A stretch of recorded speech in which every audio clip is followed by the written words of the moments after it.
abavyeyi bagize ibibazo akabafasha. Bako ba mama wengi hawajiwezi. Hari abavyeyi benshi batari bishoboye. Alikuwa anawapata pesa za rasio. Yarabaha n'amafaranga yo gufungura. Mama akabarira inzu. Hao anawalipia nyumba. Hayo anashuhudia kwa sababu anajua ni kweli. Na nyene agwaye. Hata wakati alikuwa mgonjwa. Kwanza sio ugonjwa wa ghafla. Kwa na gari ngwara zari zikomeye. Huyu gaso wangu alikuwa na gonjwa. Nuyo mwana wiwe Mungu we yaragwaye. Arandelefona umunsi wa kabiri. Akampigia simu, ilikuwa ni siku ya pili. Akanambia mimi namuona do iko na moto mwingi. Aramubwira ati genda bona do afite umuriro mwinshi. Akamwambia muwele kuchiruso. Aramubwira ati mujane ku kirutso uangalie gisi barabi uko bimeze. Arandelefona akampigia simu. Arambwira nsanze ari malaria. Akamwambia nimekuta ni malaria. Nikatoka kushantie kwa tunajenga kule Mkimbote. Ava kuri shantie aho bari kwarubaka Mkimbote. Ndaza ndamusangayo. Akamukutana kule kwa mganga. Namubwira madami kuna wewe mbona agatetere kari ku kuboko. Akamwambia mbona una alama ya kutunziwa mkononi. Akanambia mimi unajua kama mimi niogota sumu. Amubwira ati je nuziko bantoyisha no. Nikamwambia haina shida. Ambia ati nta kibazo. Mimi twende na kutafutia dawa ya kienyeji. Aruga ati ndakurondera umuti. Aravuga nibishoboka. Akamwambia haiwezekani. Akasema mimi haiwezekani. Kwa mganga wanatibu. Nombo amubwiye yuko murondera umuti w'ikirundi amubwiye atoya ariko aramubwira ngo kwa muganga baravura. Bakampiga mashindano. Bamutera ishinge. Akulala. Ntiyajyamye acyataha. Nikamwambia sasa faktire ni ngapi? Arabaza ati mbega uburyo bw'amafaranga nangahe? Akanambia itakuwa laki moja na 19,000 akina ataendelea anatibu mtoto nyumbani na mimi ananipiga mashindano. Amubwira ngo ana mafaranga 160 ariko na 90 ariko ngo umwana azobandanya avurwa muhira. Nawe ni pia. Na mama nyene w'umwana kushika kwa kane. Baka siku ya 4. Jina mumgira nda kibazo. Akamwambia haina shida. Reka ndange amafaranga. Akatoa franga. Aravuga oya. Akasema hapana. Wewe mu bikorwa. Wewe uko katika kazi kubaka ya kujenga. 190 jonda yatanga na kibazo. Hizo laki mimi nitatoa. Basi akatoka kaenda nyumbani. Arataha mu rugo. Kufika nyumbani. Ashitse muhira. Mimi nikafika nikamwambia madamu najisikia aje. Aramubaza ati mbega madamu wumva? Akanambia mimi najisikia aje. Aramubwira ati je numva ameze neza. Nikaingia siku ya 3 aragira kuwa 3 Noeli. Tukaingia siku ya 4 barinjira kuwa 4. Akanambia bwanangu. Aramubwira ati je mutware wanje. Mimi unaona niko nafugaje hapa? Aramubwira ati je urabona nafise ubworozi. Nataka maizi mbuzi 2. Shaka muri ubworozi impene 2. Pako moya kwako na familia yako na watoto zako. Hari imwe iwawe n'umuryango wawe n'abana bawe. Na mie yangu ni amie na watu wangu na bajiwezi na bafanyiza kafeti. Aramubwira ati iyindi nayo ni yiwanje n'abantu banje batishoboye nzobagirira umunsi mukuru. Tena nishabandiye atakubauzia manguo. Kandi namaze gutegura no kubagurira impuzu. Akasema ni vizuri msazikata. Avuga ati ni vyiza sinovyanka. Basi kakwa vendredi. Hanyuma iba ku munsi wa 5. Ibyo bilikuwa angefanyisa kubonane. Ivyo ari kubikora kuri bonane. Siku ya posho usiku. Ku munsi wa 6 mw'ijoro. Akanambia mie sina laro kwako. Aramubwira ati jewe ntabwo njyama aha mu cyumba kiwawe n'umunsi. Ingale mchana kwa nikamwambia madama kimi naona wewe sura iko nageuka siwezi kubaka kwa mganga akasema hapana. Hari akiri kumutaga aramubwira ati none ko mbona uri kurahinduka sino kujana kwa muganga ateka. Akasema bitaisha. Avuga ngo birahira. Basi akalala mu watoto. Aza kuryama mu bana. Samedi dimanche unakucha inakuwa masaa 9. Ku munsi wa 6 bukeye hageze masaa 10. Saa 9 z'umutaga. Z'ijoro. Mbona abana baramvyuye. Abatoto bakamwamusha. Nikamuka. Aravyuka. Mama anabinakata. Bambwira ati mama birase. Basi nikapigia wandugu rafiki. Aratelefona inshuti n'abagenzi. Wanelete déplacement. Bamuzanire imodoka ibasha kumukuraho. Tukakosa. Arabura. rafiki yake Konsila wakaenda Mbone kote na wengine wote wakatafuta deplacement wakakosa. Mugenzi we Konsila baja kumone barahiga imodoka barabura. Mimi nikamwambia muelewe. Barababwira ati ivyo mu bitahure. Leo ni samedi. Uno musi ni kwa gatandatu. Unaramka ni Dimashi. Bucari Dimashi. Watu wengi wamelala wanalewa. Abantu benshi bareba buriwe.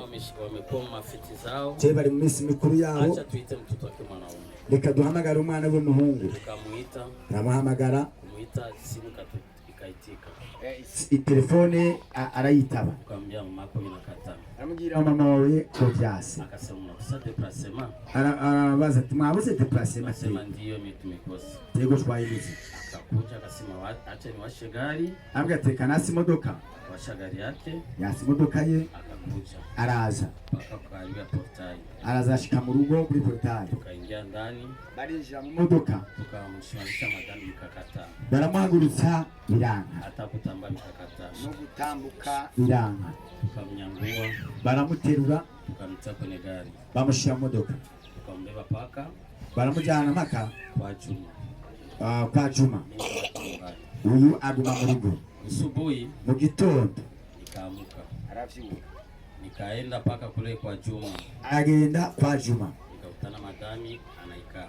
Asanga madamu walicaye. Wako wanampatia chakula. Bariko bamuhinga. Wanamulisha. Bamugaburira. Wanamuliza madami. Baramubwira ati uri ningo. Unakuwa nini mkinywa? Ubaye iki mukanya? Mimi hakuna hata kimoja. Ati je nta nakimwe. Akasema pole sana. Mubwira ati pole.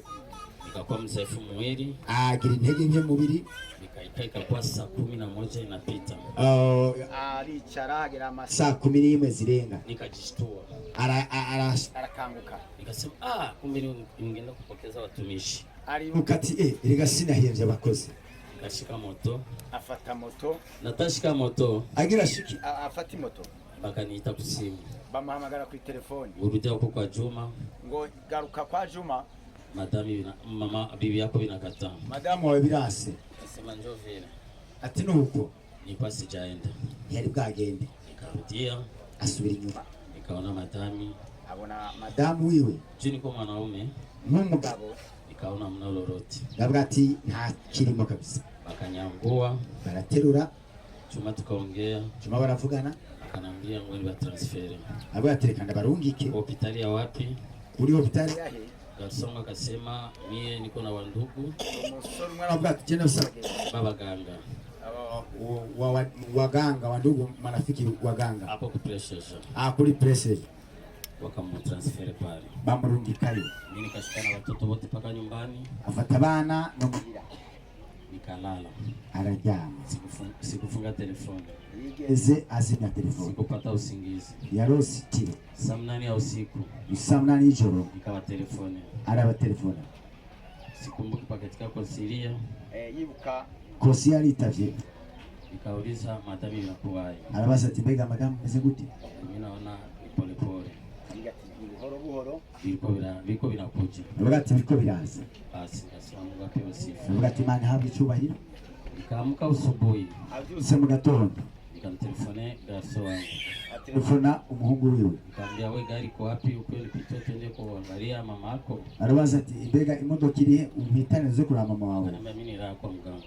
Ugati je naraye kwa mganga. Tena ufanye nguvu ulete pesa juu ya kuuza madawa ni watampiga. Mbega ati kandi ugira inguvu uzane amafaranga kugira ngo bagure imiti bamutere. Yo narimfize nilikuwa nazo zimeisha. Ayo narimfize yarangiye. Nikasema hiyo haina shida. Ati nta kibazo. Nikaingia mdushe. Aragenda roga. Nikafa. Arambara. Nikatelefonia mzee Matenga. Telefona Matenga. Na Tamu. Akasema ina shida kuyo tupitu. Baramubwira ati byo nta kibazo. Nyuma ya hapo byo birangiye. Naenda shika moto. Agiye gufata moto. Nikasikia ananiambia kuja iko Mbomboni. Baramubwira ati banguka ariko bamuhaye icyahimira mu kimwemo. Nikafika ukangari kabana taxi. Ashitse ukanga afata taxi. Na biba ninambia atukupunguzana. Nibe bamubwiye nta giciro cyahabaye. Nikapitwa bazee. Ahitana abo bagenzi. Nikafika kono. Na tungali tunapanda taxi. Bachuriye taxi. Nikasikia simu. Yumva telefone. Kuya mama anafariki. Baramubwira ati ngo mama aracikanye. Fanye programu ya kumtia mmoja. tugire urutonde rwo kumushyira muri morgue. Mimi bibi yangu, madam yangu, mudamu wiwe ana probleme na wachirani, nta kibazo afitanye n'ababanyi. niju kusema watu majina ni kosa. Nuko tuvuze amazina ari bibi, Watu wengi walikuwa nakuja, abantu benshi baraza banamwambia mke wangu eba tuko vibaya, akamubwira ati tumeze nabi, anabinambia akabimubwira. akibinambia, namwambia madami, unajua mimi ila sio kwa mikono, Aramubwira ati madamu jewe irasi urazi ko nazi ugwa amaboko, isi utafanya ni hivyo hivyo. uko bigenza nuko Chini saki na huo mke wangu sio kingine, ikishe mudamu wese ikintu asikoma komantere, yihabe by'amajambo kongera kibindi.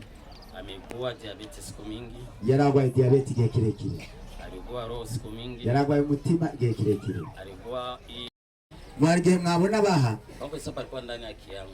kandi hari igihe haba hari uburyo bwiwe kandi birumvikana. Muendelee tu mkiona shida zenu. Mufise ibibazo, Mimi sio shida nyingi na bakia, shida tu ni hao watoto tu, mtu atawashere mzuri. Ikibazo na bindi bazo usatari ibibazo by'aba bana gusa nta, Lakini waseme kushida ya maisha hakuna. Ku kibazo cy'ubuzima oya nta birimo. Mungu alitenda. Imana yarabikoze. Musikatike nguvu, Nimucike intege na gisi najua watoto zangu wanawajua, kandi abana biwe barabazi. ibi bikiisha Ibi biheze na mimi gisa sima tawandalia na mukayibuze ile bazobategurira feti na mimi ndabafanisi yako. uwo munsi mukuru n'abazawutegura. Tena msiko na kama mko na shida, mimi naambia watoto zangu wananiambia nitakuwa na wasaidia sana, nawasaidia. Nyomba haba Hari ikibazo muze mubwira abana biwe bamubwira nawe kandi azobafasha. Adui atapata aibu, Umwasi azomaramara, hakuna tena atafika aibu. ntacha zoshika. ako Sina hata wazo wa kusema ndawaka, nta kimvya bivuga ngo nzorongora ubundi Mudamu hiyo mawazo sina. Mke wangu abishike kwenye iko abipitie ivyo mudamu wiwe araruhutse avyumve, nta wundi muzigo aziteze. Pastor sima ya kanisa, Pastor yavuze iby'ishengero, mke wangu alikuwa anajitoa sana, umudamu yaritanga cyane na mie pia. kandi nawe Watu wengi wanavifahamu, abantu benshi murabizi. mimi nimesema tu kichache hayo madogo, Navuze muri make ivyo, tu nikisema mengi Vuze mukalia. mworira. Nimesema tu hayo madogo, Bwana atoe sifa. Vuze kuri ivyo, Imana ihabwe icyubahiro, Tena nashukuru kwa kisi mmejitoa kandi arashimiye uburyo mwitanze na makazi zenu. mureka ibikorwa byanyu. Mungu awasaidia walinde Imana ibafashe ibazigame, sisi wote. muri twese murakoze cyane.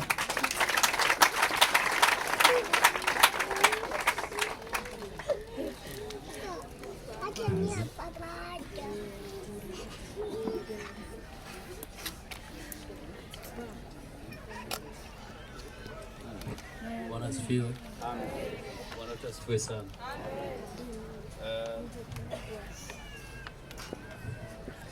Kazi ya Mungu haina makosa. Igikorwa cy'Imana ntabwo gifite amakosa. Wakati imetokea, Igihe vyagaragaye nilizunika kwa sababu narababajwe kuko hakuwa mama yangu tu, ntabwo yari umubyeyi wanjye mama alikuwa gusa, mshauri wangu, yari n'umuhanuzi alikuwa wanjye, benki yangu, yari n'umuntu abikira igisata cy'ubutunzi, alikuwa kila kitu chote katika maisha yangu. yari ikintu cyose mu buzima bwanjye. Nikusema kwamba nilikuwa nikimjivunia usiku na mchana, Naramwishimira umurango ijoro. mahali pote, hata mtu akinitishia kuniua ama kufanya, nilikuwa namwambia mamangu ni muombaji na atakuombea, nisaidia kumaombi. Umuntu wese Saidia alikuwa akisaidia kila mtu, yafasha buri muntu wese wa mfamilia, kwao na baba mu muryango wa data na kwao na mama. n'abibi wabo na mama. Tunajua mimi wakati nimekuwa nalia, lakini nilikuwa nakumbuka kwamba kuna na wengine ambao alikuwa akisaidia sana kuzidi hata mimi mtoto wake. Jewe igihe narira nako ndiyumvira no ku bandi yafasha no gusumba naje umwana wiwe.